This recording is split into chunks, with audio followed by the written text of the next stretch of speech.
Redação do Esporte, com André Rizek. No Em Férias, e a participação é do Álvaro Oliveira Filho. Bom dia, Álvaro. Olá, Edson Mauro, bom dia a você, bom dia aos ouvintes da Rádio Globo. E ela vem aí de novo, hein? A Libertadores da América no final do mês já vem para os clubes brasileiros e o Vasco da Gama já estreia no dia 31. O time do Vasco está pronto, Álvaro? Ô Edson, o time do Vasco está se aprontando dentro de campo. Ontem, depois daquela estreia ruim no Campeonato Estadual, quando perdeu por 2-0 para o Bangu, nós tivemos lá em São Januário e vimos um Vasco diferente, né? Um Vasco mais organizado, mais equilibrado. O time conseguiu derrotar o Nova Iguaçu por 4-2, começou vencendo por 2-0.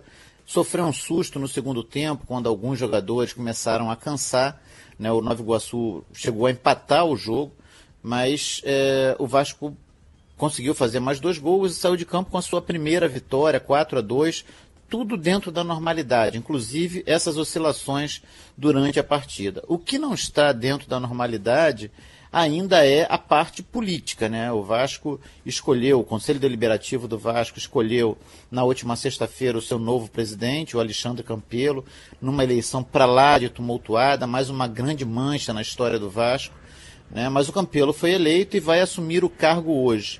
E ontem, depois do jogo, o Zé Ricardo se mostrou muito preocupado com todos esses problemas fora de campo, esses problemas extracampo, porque, na verdade, ele tentou ao máximo blindar os jogadores do Vasco, né? Ele levou os jogadores do Vasco para fazer uma pré-temporada num CT em Vargem Grande, tirou os jogadores daquele ambiente político ali conturbado de São Januário, mas em alguns momentos você precisa ter uma retaguarda. E o Zé Ricardo, nesses dias todos, não tinha essa retaguarda. Num determinado momento, o Eurico Miranda chegou a dar uma entrevista dizendo que, por estar impossibilitado de assinar documentação, ia perder a reserva das passagens para o Chile, onde o Vasco vai estrear na pré-Libertadores. Os jogadores ficaram preocupados. Depois ficou aquela indefinição quanto ao jogo do Bangu, que podia ser adiado, né? Chegou a ser ameaçado de adiamento, depois decidiram fazer com portões fechados. Ontem, mais uma vez, o time entrou em campo sem a presença da torcida, e o elenco, a comissão técnica do Vasco, está se sentindo meio abandonado, né? Jogado à própria sorte.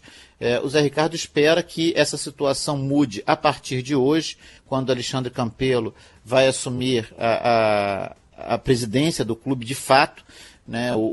Tudo indica que o vice-presidente de futebol será o Fred Lopes, e o Zé Ricardo espera que daqui para frente as coisas comecem a entrar na normalidade, porque não pode um time ficar jogando abandonado à própria sorte, como aconteceu com o Vasco na semana passada e nesse domingo, né? No dia de ontem, né, Edson? É verdade, Álvaro. Agora, quem mostrou que realmente está pronto é o Corinthians. O Corinthians não para de ganhar, hein, Álvaro? Pois é, rapaz, o Corinthians ontem voltou a ser o Corinthians campeão brasileiro, né? Curioso é que o Corinthians estreou no Campeonato Paulista na última quarta-feira jogando em casa, né? Em casa para o Corinthians nesse momento é jogar no Pacaembu, porque a Arena Corinthians está reformando o gramado e tal. E o Corinthians não jogou tão bem, perdeu para a Ponte Preta por 1-0, né? O torcedor ficou meio desconfiado com o time e tal, o que estava acontecendo.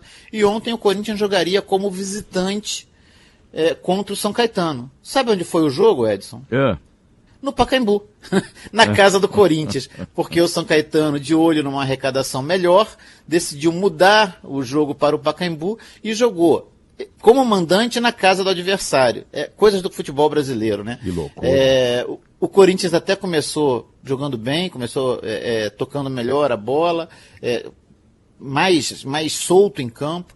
Conseguiu fazer o 1-0 ainda no primeiro tempo, né? Houve uma queda de energia elétrica, choveu muito na tarde de ontem em São Paulo. No horário do jogo a chuva já havia parado, mas aos 6 minutos o Pacaembu sofreu uma queda de energia elétrica, ficou um tempão parado, mais de 30 minutos de paralisação. Na volta o Corinthians fez 1-0 com um belo gol do Jadson, uma jogada que começou com o Juninho Capixaba, passou pelo Rodriguinho, pelo Casim, até o chute do Jadson de fora da área. O Corinthians foi para o intervalo com essa vantagem, que era uma vantagem pequenininha, mas importante. E aí vem o segundo tempo. jogo ainda meio equilibrado, meio indefinido, até que aos 11 minutos, aos 16 minutos, o São Caetano conseguiu fazer o gol de empate através do Domingues, só que o Domingues estava em posição de impedimento e o gol foi corretamente anulado.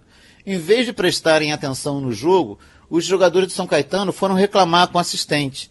E o Cássio se aproveitou disso, né, repôs a bola em jogo, o Corinthians saiu para o contra-ataque e o Júnior Dutra, que tinha entrado 1 minuto antes, fez o segundo gol do time do Corinthians. Novas reclamações de São Caetano, reclamaram de falta de fair play do Corinthians, mas não houve falta de fair play nenhum. O Corinthians botou a bola em jogo, se os jogadores do São Caetano ficaram reclamando lá do assistente, o problema era deles, e reclamaram sem razão, porque o gol foi bem anulado. E a partir do segundo gol, a partir do 2-0, tudo ficou mais fácil para o Corinthians. Depois o Jadson fez o terceiro gol num lance incrível. Ele foi fazer um passe por Júnior Dutra, que não conseguiu dominar, mas acabou traindo o goleiro adversário, o Elton Leite. E a bola entrou no seu cantinho direito. E no finalzinho, o Romero transformou o que já era, àquela altura, uma fácil vitória numa goleada. O Corinthians consegue aí a sua primeira vitória nesse campeonato paulista, 4-0, e de certa maneira se recupera um pouquinho da imagem que havia deixado na estreia, né, Edson? Pois é, e o futebol francês hoje amanheceu com uma dúvida, acordou com uma dúvida. O Paris Saint-Germain com o Neymar é uma coisa e sem o Neymar é outra coisa, Álvaro? Ah, sem dúvida, não tenha dúvida disso. Ontem o time sofreu a sua segunda derrota no campeonato francês em 22 rodadas, né? Tinha perdido para o Estrasburgo, ontem jogou contra o Lyon, que é o vice-líder do campeonato, era um jogo difícil. O Lyon começou ganhando, fez um gol logo no primeiro minuto, numa cobrança de falta do Fekir. Ele chutou forte e o goleiro Areola aceitou. O Lyon, com esse gol logo no início, ganhou confiança no jogo, mas o Real Madrid chegou ao empate através do Kurzawa, numa bela assistência do Daniel Alves. Foi para o intervalo com esse empate e voltou para o segundo tempo, dando a impressão de que conseguiria a virada até com certa facilidade, porque mandava no jogo. Até que o Daniel Alves fez a bobagem de reclamar com o árbitro, ostensivamente por causa de uma falta. O árbitro não pensou duas vezes, cartão vermelho para ele, deixou o Paris Saint-Germain com 10 jogadores e a partir dali o Olympique Lyon conseguiu equilibrar o jogo, né? Conseguiu reequilibrar o jogo, que foi assim até o final. Nos acréscimos já, aos 48 minutos, o time de Lyon, o time da casa, conseguiu o gol da vitória. Foi a segunda derrota do Paris Saint-Germain no campeonato francês. Ainda assim, Edson, a vantagem é muito boa. O Paris Saint-Germain, nesse momento, tem 56 pontos, 8 pontos a mais do que o Lyon. Dificilmente vai deixar esse título escapar. Mas ficou muito claro que, com o Neymar em campo, o time é um. Sem o Neymar, perde muito, viu, Edson? É verdade, Álvaro. Pois é, eu vou ficando então por aqui, volto amanhã para a gente bater esse papinho aqui sobre futebol.